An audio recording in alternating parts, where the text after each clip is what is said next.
सल्तनत से, हाँ, सल्तनत से मुगल तक भाग 1 और सल्तनत से मुगल तक भाग 2, प्रिसाइजली ये अच्छी बुक है। फिर इतिहास में बहुत सारे पुस्तकों के अनुवाद करने में दो की बड़ी महत्वपूर्ण भूमिका रही है। एक है दिल्ली माध्यम कार्यान्वयन कार्यान्वयन निदेशालय और दूसरा है राजकमल प्रकाशन।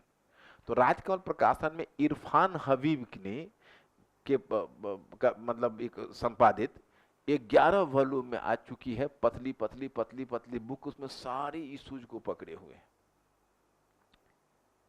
11 के 11 वॉल्यूम में है वो। और उसके बाद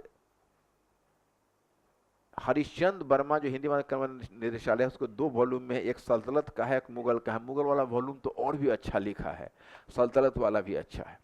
इसके अलावा जो तुम्हारे नई एनसीईआरटी लिखी है उसमें क्लास 6 में एंशिएंट और क्लास 7 में मिडिवल है, नई वाली एनसीईआरटी, और क्लास 12 की नई एनसीईआरटी में है। जितना ही है क्लास 12 की एनसीईआरटी में नई 4-5 चैप्टर्स है, उज्जैन है, जवाहरात है, आभूषण है, बहुत बढ़िया है। क्लास 7 वाले में एक बेहतर समझ दी है तारीख के बारे में, अतीत के बारे में, जो उसने शुरू किया है टॉपिक को देखोगे तो उसमें आपको अर्ली मेडिवल भी दिया है। तो अर्ली मेडिवल को तुम छोड़ सकते हो, जो छोड़ ही देना, मतलब क्योंकि सल्तनत और मुगल का एक लिंक बनता है, और मुगल वाले टॉपिक को लेकर तुम आगे बढ़ सकते हो। तो इतने विकल्प है। लेकिन अब उसमें समस्या ये है कि तुम अगर इरफान हबीब वाला पढ़ने चलोगे, ये पढ़ने चलोगे, तो तुमको उससे जुड़ने में बड़ी दिक्कतें हो जाएगी। उसमें तुम्हारा समय बहुत चला जाएगा और प्रोडक्शन नहीं आएगा। तो मेरी एक राय मानो तो तुम क्लास 7 की नई एनसीईआरटी बुक का एक रीडिंग, क्योंकि बच्चों को स्वांत सुखाए कुछ पढ़ना चाहिए। अब एक पेज भी नहीं पढ़े बुक तो वो भी अच्छा नहीं लगता है। और क्लास 12 की एनसीईआरटी में तुमको 4 या 5 चैप्टर है, तो तो तुमको मुगल और सल्तनत मिलाकर है, तो बहुत मुश्किल से जब वो चैप्टर आएगा तो उस चैप्टर को खोलोगे, उसको तो कंपल्सरीली तुम पढ़ ही लोगे। उसके अलावा तुम अगर एक कनेक्टिविटी टाइप में पढ़ना चाहते हो तो हरिश्चंद्र वर्मा की एक बुक है मध्यकालीन भारत 8वीं सदी से 17वीं सदी, जो पहले एनसीईआरटी थी। अब वो बुक निकल गई है, ब्लैक स्वान पब्लिकेशन से शायद निकल गई है, इतनी पतली सी है और बुक के फॉर्म में निकाला है। वो बड़ा प्रिसाइडली सतीश चंद्रा ने लिखा है, और कोई बच्चा अगर स्वांत सुखाए पढ़ना चाहता है तो उस पुस्तक को पढ़ सकता है। तो तुम लोग मुझे ये बता दो कि तुम लोग कितना समय बुक रीडिंग में देना चाहते हो, तो क्योंकि मेरा बर्डन भी तुमको बढ़ेगा, क्योंकि जो मेडिवल की बुकलेट है और वो भी अपने आप में 2 वॉल्यूम में है, और एकदम बहुत स्टैंडर्ड और बढ़िया बुकलेट है। तो मेरे विचार से तुम केवल एनसीईआरटी क्लास 7 का पढ़ लो और 12 का खरीद कर रख लो। नहीं, मैंने खरीद कर रखने के लिए इसलिए कहा क्योंकि जब तुम्हारा चैप्टर आने वाला होगा तो मैं तुमको बता दूंगा कि ये चैप्टर तुम्हारा उस 12th वाले में 5 ही चैप्टर है। तो 12th वाले में एक चैप्टर से भक्ति सूफी पर बहुत अच्छा तुम्हारा चैप्टर दिया है, तो मैं बता दूंगा कि ये चैप्टर उसमें है, तुम उसको एक रीडिंग दे लो, नहीं तो 7 से रीडिंग दे जाओ। और तुम लोग का बस इतना काम केवल बच्चों का लेना क्लास में, जैसे मैं कल से मेरा टॉपिक, मतलब टॉपिक का पहले बैकग्राउंड शुरू कर दूंगा, तो बैकग्राउंड में ही हमको 2 दिन पूरा आपको समझाने में लग जाएगा, हो सकता है 1 दिन या 1.5 दिन तो लग ही जाएगा। तो जिस समय खत्म होगा उसको पहले तुम कमांड कर लेना। फिर जिस समय हम लोग सल्तनत पर जैसे जैसे टॉपिक आगे बढ़ता जाएगा, तुम घर पर उस टॉपिक को एकदम डाइजेस्ट करने के बाद तुम मस्त रहो कि उससे बाहर क्वेश्चन नहीं जाए। और उससे बाहर क्वेश्चन गया तो ये सोच के संतोष करना कि हमारे बस में कहा, हम कुछ भी पढ़ते तो उसको हल नहीं करते। एक आध क्वेश्चन कई बार ऐसा दे देते हैं, तो 8 क्वेश्चन, अब 8 क्वेश्चन है तो 8 क्वेश्चन में तुमको 8 के 8, कई बार तो हमें दिक्कत, हमको तो हमेशा दिक्कत रही कि ज्यादा क्वेश्चन आता था और समझ में नहीं आता था इसको छोड़ू कि इसको छोड़ू। तो एग्जाम हॉल में तुम्हें समस्या क्वेश्चन नहीं पकड़े की नहीं होगी। आजकल क्या किया है कि एबीसी 3 क्वेश्चन देते हैं, तो ए भी बढ़िया से आ रहा होता है और सी नहीं आ रहा होता है, और दूसरे में जाएंगे तो बी और सी आ रहा होता है तो ए नदारत होता है, ये दिक्कत आती है थोड़ी। तो उसमें आप मान के चलिए कि 1-2 क्वेश्चन आपको कमजोर थोड़ा लिखना पड़ेगा, कोई दिक्कत नहीं, उससे मार्क्स में कोई ज्यादा फर्क नहीं पड़ता है। वो परीक्षक भी समझता है कि भाई एक बच्चा कितना देखेगा, ये वाला में थोड़ा सा एक में अगर 2 क्वेश्चन अच्छा लिखा है तो एक में चलता निकल जाता है, हल्का वीक भी पड़ता है। तो कोई ज़्यादा फर्क नहीं पड़ता है। लेकिन अगर पूरा सिलेबस हम लोग कवर करेंगे तो क्या, और ईमानदारी से तुम लोग पढ़ोगे, तब फिर क्लास शुरू होगा तो फिर कहीं निकल के चले जाओगे 4 दिनों के लिए, फिर भैया की शादी में निकल जाओगे, तो अब ऐसे में तो फिर अगर क्लास ब्रेक होगा तब तो मेरी कोई सिंपैथी नहीं है। अगर नॉर्मल कंडीशन में तुम्हारी तबीयत खराब हो जाती है या कोई एग्जाम आ जाता है तो तुम ऑफिस में मिल के जाओ, तुमको हम रिकॉर्डिंग मुहैया करा देंगे। लेकिन तुम अगर मनोविलास के लिए कहीं निकलोगे और तब रिकॉर्डिंग खोजोगे तो नहीं होगा, पहले तो मनमाने ढंग से रिकॉर्डिंग नहीं मिलेगी। मैं पहले ही आपको बता देता हूं, अगर आप इन्फॉर्म करके नहीं जाओगे और किसी और कारण से, तो फिर उसको नहीं मिलेगी। लेकिन जो अगर आपको जेन्युइन प्रॉब्लम होगा तो हम आपको रिकॉर्डिंग का सपोर्ट कर देंगे, क्योंकि मेरा इंटरेस्ट होगा कि आपकी कनेक्टिविटी ना टूटे, ये मेरा इंटरेस्ट होगा। अगर तुम सीरियस नहीं और बिना इन्फॉर्मेशन के कहीं गायब हो जाते हो तो इसका मतलब है कि आप जब खुद ही सीरियस नहीं है तो हमारे रिकॉर्डिंग देने से भी क्या फायदा है। तब ठीक है, आप अपना पढ़िए, आपने फी दी है, सिलेबस कंप्लीट करिए और जाइए, दूसरा हम क्या कर सकते हैं उसमें। लेकिन अगर आप ऑनेस्टली पढ़ना चाहोगे तो आपको यहाँ बहुत बढ़िया वातावरण मिलेगा, आपको क्वेश्चन राइटिंग भी सीखने का मौका मिलेगा, और हर चीज़, ये मैं पहले क्लास में आपको कह रहा हूँ, ये नहीं मैं लास्ट क्लास तक यही कहता रहूँगा, और मैं अपने वादे से नहीं मुकरूंगा, तुम मुकरोगे, ध्यान कर लो। क्योंकि तुम जिस समय, अब रक्षाबंधन अभी आया तो बहुत बच्चा रक्षाबंधन में घर चले गए, और कुछ जो गए हैं वो तब दशहरा के बाद ही आने वाले। तो इस तरह से पढ़ाई थोड़ी होती है, इस तरह से पढ़ाई, इस तरह से कोचिंग करना भी बेकार है, उसका कोई फायदा मिलेगा नहीं आपको फिर। तो इसको अब तो यहां तक तुमको सेंट्रलाइजेशन कैसे हो रहा है सल्तनत काल में, इसको समझ में आ जाएगा। उसका नीचे ब्रेक देकर लिखो अर्थव्यवस्था, अर्थव्यवस्था, अर्थव्यवस्था, अर्थव्यवस्था में डैश देकर लिखिए कृषि अर्थव्यवस्था,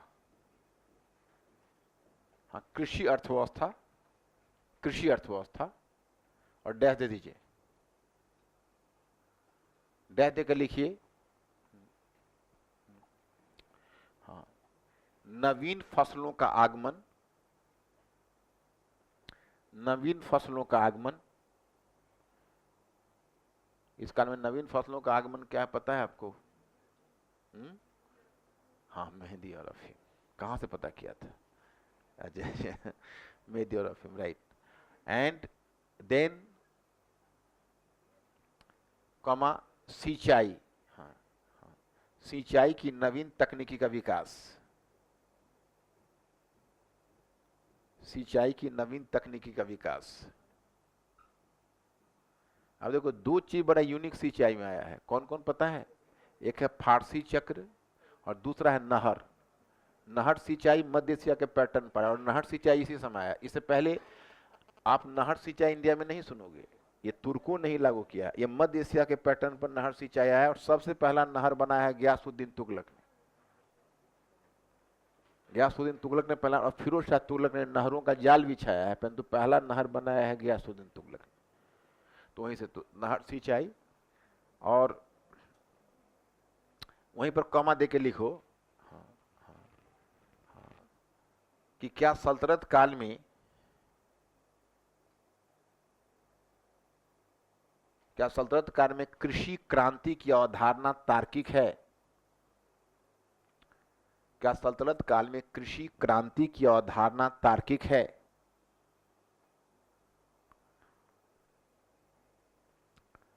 कृषि क्रांति की अवधारणा तार्किक है?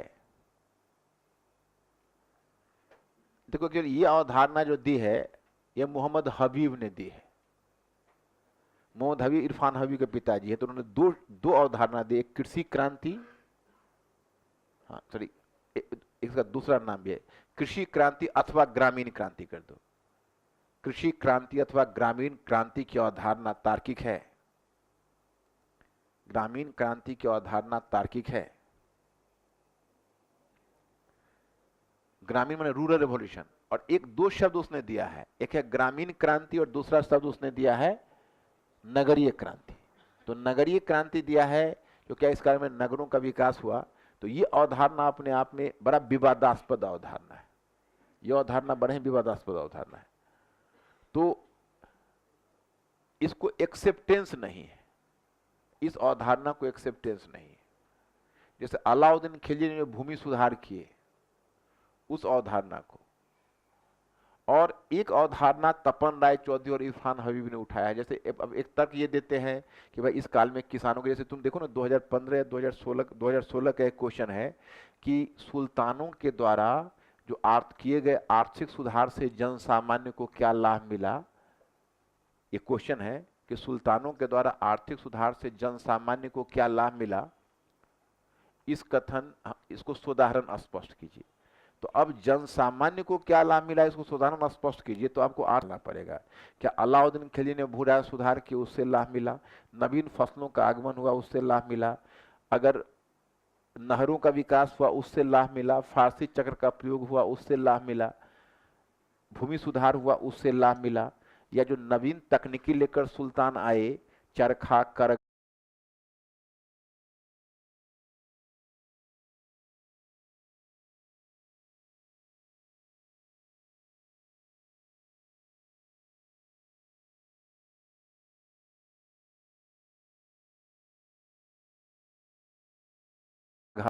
धुन की, कागज, जिल साजी, इससे जन सामान्य को लाभ मिला।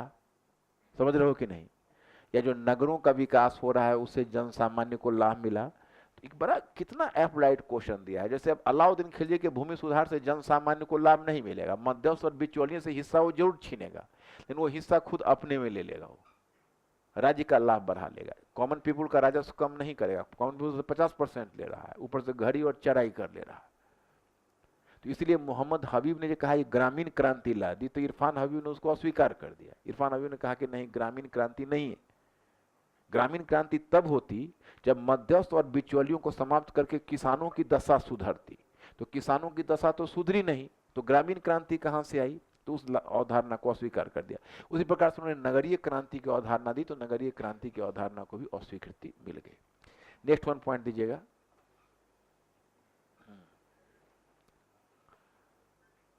लिखिए कि हाँ हाँ, गैर कृषि उत्पादन, गैर कृषि उत्पादन एक शब्द का ही प्रयोग करते हैं, गैर कृषि उत्पादन। गैर कृषि उत्पादन में डैश देकर लिखिएगा शिल्प एवं उद्योग, शिल्प एवं उद्योग। यहीं पर कॉमा दे दिए राजकीय कारखाना। कभी कभी राजकीय कारखाना पर भी क्वेश्चन पूछ देते हैं। फिरोज शाह तुगलक ने 36 कारखाने बनाए थे, इसमें 12,000 दासों को लगाया था। तो राजकीय कारखाना। हम नीचे ब्रेक देकर लिखिए हाँ हाँ हाँ हाँ, नवीन मुद्राओं का, हाँ चाहे मुद्राओं का मानकीकरण कर दीजिए, मुद्राओं का मानकीकरण, मुद्राओं का मानकीकरण, व्यापार को प्रोत्साहन, मुद्राओं का मानकीकरण, व्यापार को प्रोत्साहन तथा नगरीय अर्थव्यवस्था का प्रसार, तथा नगरीय अर्थव्यवस्था का प्रसार। यहीं पर आप उसको डैश देकर डाल दो कि क्या हम इसे नगरीय क्रांति कह सकते, क्या हम इसे नगरीय क्रांति कह सकते। ये भी अवधारणा दी है। जैसे आपको देखा ना, आपने जो ग्रामीण क्रांति देखी, उसी तरह से नगरीय क्रांति की अवधारणा भी मोहम्मद हबीब ने दी है। तो क्या हम इसे नगरीय क्रांति कह सकते, प्रश्नवाचक चिन्ह डाल देना। अब आ जाइए समाज पर।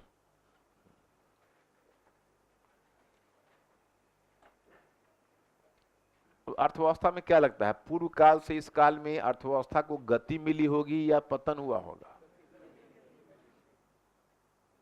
क्या कौन कौन गति के पक्ष में हो, क्या कुछ विचार दो अपना, शुभ विचार। गति मिली होगी या पतन हुआ होगा। एक परंपरागत मत यह है कि जो तुर्की आक्रमण हुआ उसमें भारत की 1/3 जनसंख्या नष्ट हो गई, अब बड़ा डिवास्टेशन हुआ। ये धारणा को स्वीकृति नहीं मिलती। आज भी तुम एक बात गौर करके देखियो कि जो बढ़िया कारपेंटर मिलेगा, पता चलेगा नाम पूछोगे तो मुसलमान बताएंगे। आपका अगर मकान बनाओगे तो बढ़िया जो मैसन मिलेगा, जिसको कहते हो क्या बोलते हो राजमिस्त्री, वो बढ़िया मैसन नाम पूछोगे तो मुस्लिम होगा।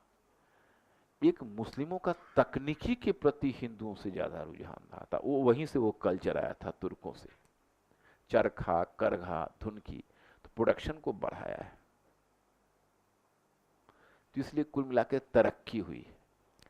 देखो इस्लाम को जो तुम नॉर्मली सोचते हो, और जब मध्यकाल में तुमको अपने आप पर अफसोस होगा कि इतनी बढ़िया चीज हम नहीं जान रहे थे कि इस्लाम का दुनिया में इतना कंट्रीब्यूशन है, इतना पॉजिटिव कंट्रीब्यूशन। और इस्लाम किसी समय कितना प्रगतिशील रहा होगा। अब समाज में देखोगे तो समाज में वही है कि हम लोग के यहाँ तो लंबवत विभाजन था, यहाँ हो गया समाज का क्षैतिज विभाजन। तो एक तो समाज का क्षैतिज विभाजन वाला फैक्टर आ गया है। दूसरा दास व्यवस्था, दास व्यवस्था को प्रोत्साहन मिलेगा इस कारण। अब दास व्यवस्था को क्यों प्रोत्साहन मिलेगा, तो उसके लिए मोहम्मद हबीब के थियरी को जो इरफान हबीब ने काटा है, तो इरफान हबीब ने ही दास व्यवस्था के बढ़ने का कारण बताया है। वो अब अभी बताएंगे, थोड़ा तुमको नहीं समझ में आएगा, मैं रेगुलर क्लास में उसको लिखवा ही दूंगा कि दास व्यवस्था को प्रोत्साहन कैसे मिला। तो जाति व्यवस्था भी चलती रही, दास व्यवस्था भी चलती रही, दास व्यवस्था को प्रोत्साहन मिला। महिलाओं की दशा में कुल मिला के गिरावट ही आई है। महिलाओं की दशा तो गिरी है, तो गिरती ही चली गई है, जिग जैग नहीं गई है, वैसे ही चली गई है। 19 के बाद फिर उठेगी, लेकिन अब अभी ऐसे ही गिरती जाएगी, मुगल काल में कोई उठेगी नहीं। तो महिलाओं की स्थिति, नगरवासी या नगरीय जनसंख्या एक अच्छी खासी आई है। तो इसमें आप लिखिएगा, समाज में डैश देकर लिखिएगा, हाँ हाँ हाँ, दास व्यवस्था एवं जाति व्यवस्था,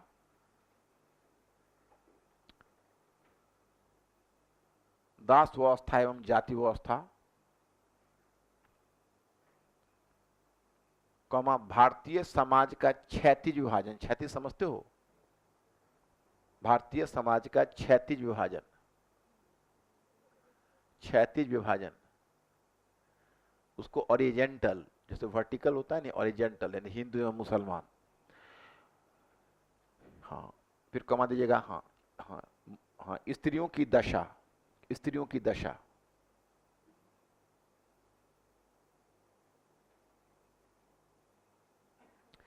अब नीचे ब्रेक देकर लिखिए संस्कृति,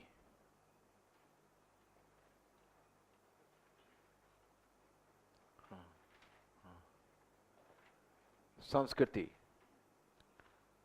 अब संस्कृति में पहले आप डैश देकर लिखिए, हाँ, अरबी एवं फारसी भाषा तथा साहित्य, अरबी तथा फारसी भाषा एवं साहित्य,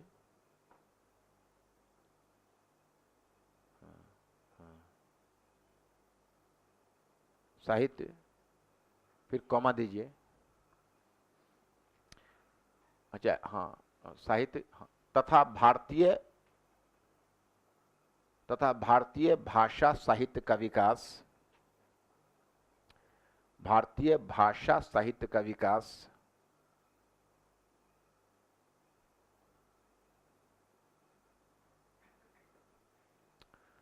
भारतीय भाषा साहित्य का विकास। आप नीचे ब्रेक देकर लिखिएगा, लिखिएगा ब्रेक देकर, समन्वित संस्कृति, समन्वित संस्कृति, समन्वित संस्कृति का प्रसार, समन्वित संस्कृति का, इसको गांगी जमनी संस्कृति भी कहते हैं, 2 मिनट में बता देता हूं। समन्वित संस्कृति का प्रसार, और डैश दे दीजिए, प्रसार, समन्वित संस्कृति का प्रसार, और डैश देकर लिखिएगा भक्ति एवं सूफी, हाँ हाँ, भक्ति एवं,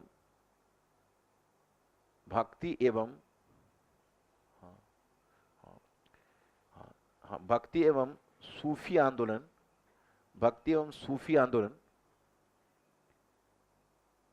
तथा भारतीय समाज एवं संस्कृति पर उसका प्रभाव,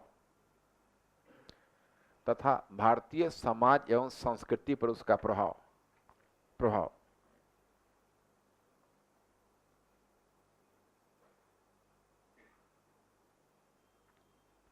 फिर नीचे दीजिएगा कि स्थापत्य कला की नवीन शैलियों का विकास,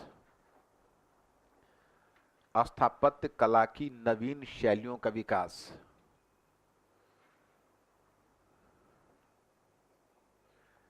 स्थापत्य कला की नवीन शैलियों का विकास,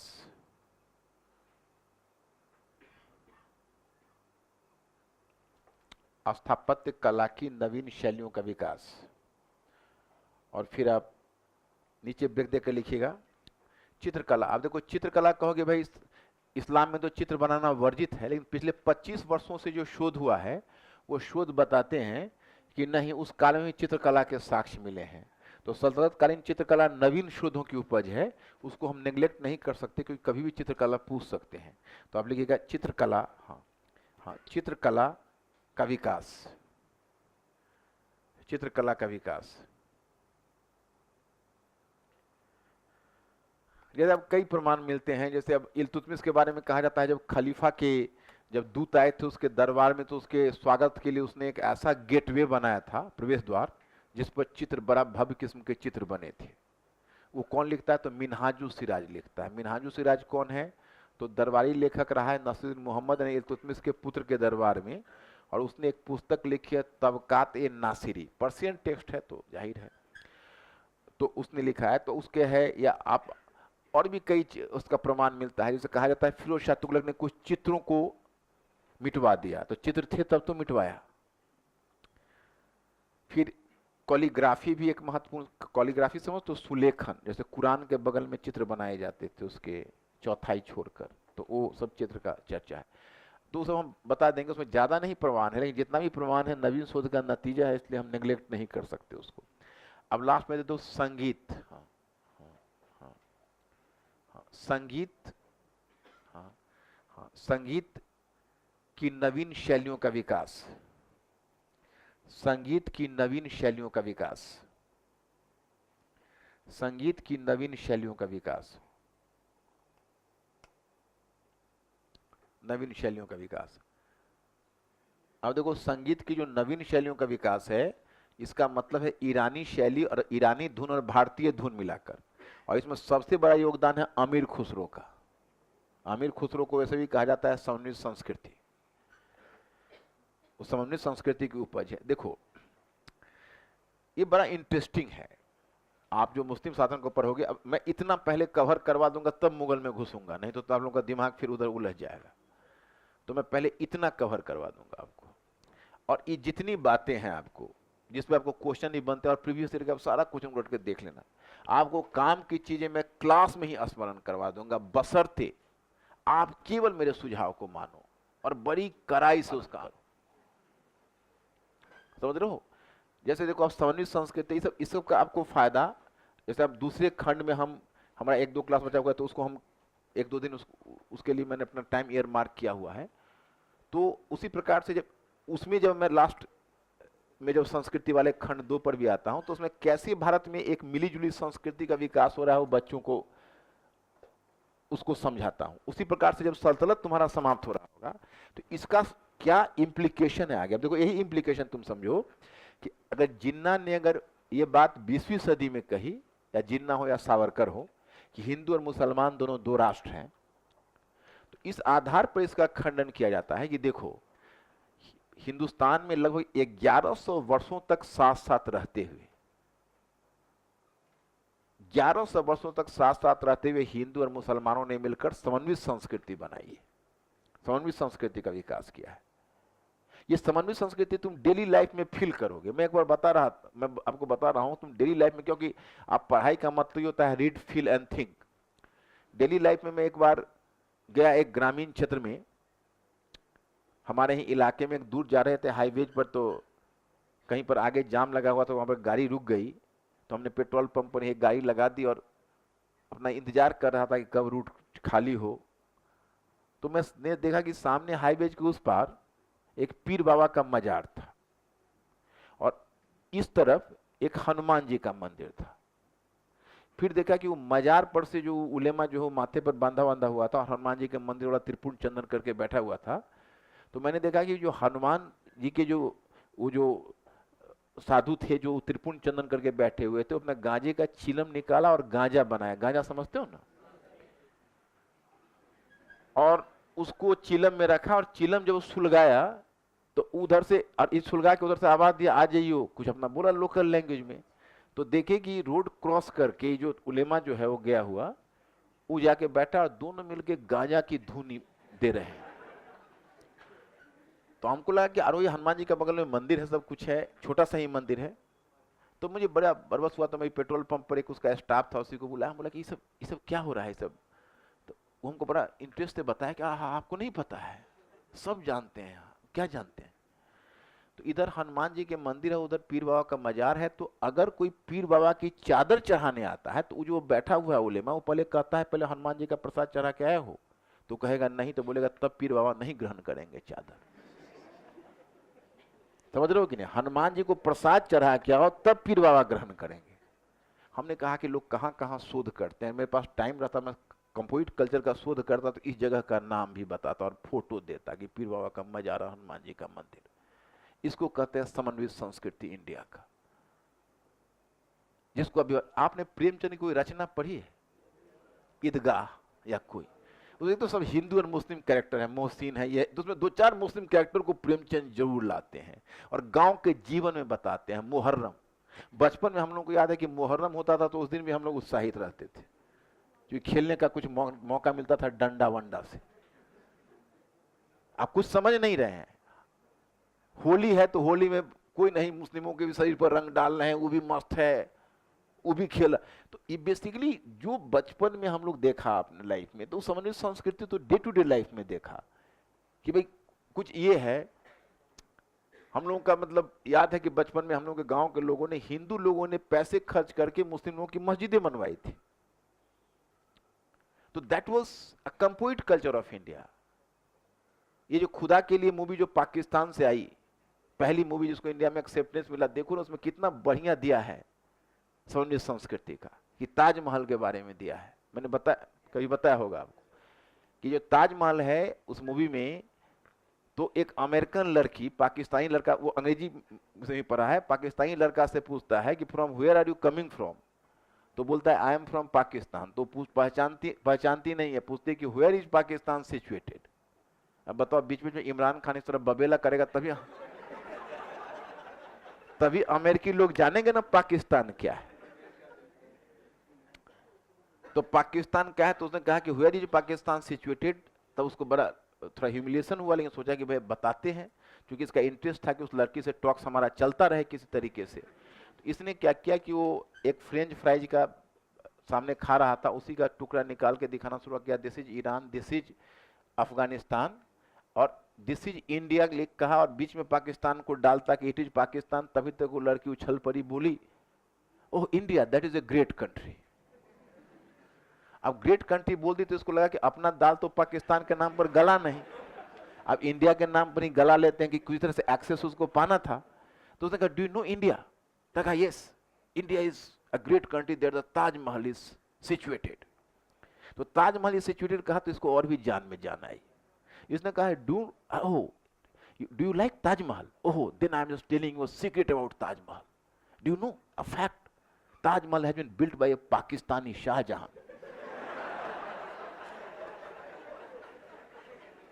उतना ही भोलेपन से उसने पूछा then why have you not shifted Taj Mahal from India to Pakistan? तो ऐसा कंप्लीट कल्चर ऑफ इंडिया जो लाहौर को जब इंडिया ने गवाया था, तुम लोग तो अभी नहीं, जैसे पंजाब के जो लोग हैं जो उसमें कुछ बूढ़े थे, अब तो गुजर गए वो, हम बचपन में बड़ा क्यूरियस थे, खास के जब 11th-12th के बाद जब सब समझने लगे कुछ कुछ हिस्ट्री, तो क्योंकि बहुत छोटे बच्चे में तो समझ भी नहीं पाते थे, तो मैं कई लोगों से व्यक्तिगत तौर पर पूछता था कैसा फील किया। तो अब अमृतसर और लाहौर जाओगे ना तो बटा हुआ है, दोनों एक ही कल्चर था। गुरु नानक का जो तलवंडी जो है वो पाकिस्तान में चला गया, जिसमें अभी खोला है नहीं वो जो कॉरिडोर बना है जिस पर लगे थे, तो तलवंडी तो अभी बना है ना, पहले तो सिख लोग बेचैन होते थे तलवंडी जाने के लिए कि भाई ये क्या हो गया है। जब पार्टीशन की बात हुई तो इंडिया ने कहा नहीं नहीं नहीं, सिख लोग अरे नहीं, पंजाब हम नहीं बांटेंगे, हमारा तलवंडी चाहिए। बड़ा लफड़ा हुआ था, नेहरू वगैरह को बड़ी परेशानी हुई थी उस समय इस कानून। इस प्रकार से हर जगह तुम देखो, एक पाकिस्तानी से बात करोगे तो पाकिस्तान के बारे में कुछ बात नहीं करेगा, क्योंकि पाकिस्तान के बारे में उसको बात करने के लिए क्या 10 मिनट बात करके किस तरह से जंप करके इंडिया पर आ जाएगा, और इंडिया में कहेगा हाँ अजमेर शरीफ में मेरे एक फूफा के नाना वहीं पर थे। तो एक हाँ, तो मैं जब बचपन में था मेरी दादी बताती है कि लखनऊ गई थी तो लखनऊ में ये है। तो उन सबका सारा कल्चर की जड़ इंडिया में है, उनका मध्य एशिया में पाकिस्तान का कहाँ है, पाकिस्तान की परंपरा कहाँ है, इंडिया में। तो इसलिए ये कहना, ये दुनिया का सबसे बड़ा त्रासदी हुआ विभाजन भारत का। कोई भी उद्देश्य पूरा नहीं हुआ। अगर मुस्लिम अल्पसंख्यक होने के कारण बांटे तो और भी अपने भाई बिरादर को अल्पसंख्यक बना के इंडिया में चले गए। झूठ मूठ एक दक्षिण एशिया में एक राष्ट्र हो गया, दोनों में प्रतिस्पर्धा हो गई, न्यूक्लियर वेपन्स आ गया और क्या हो रहा है देख ही रहे। तो जस्ट इसको थोड़ा सा इंटरेस्ट के साथ देखोगे मजा आएगा। तुम लोगों को ज्यादा बुक वुक नहीं देखना है, 2 एनसीईआरटी क्लास 12 के एनसीईआरटी खरीद के रख लो और क्लास 7 को पढ़ना शुरू कर देना हल्का सा सल्तनत से, और कल मैं तुम लोगों को शुरू कर दूंगा। एक कॉपी लाना, उस पर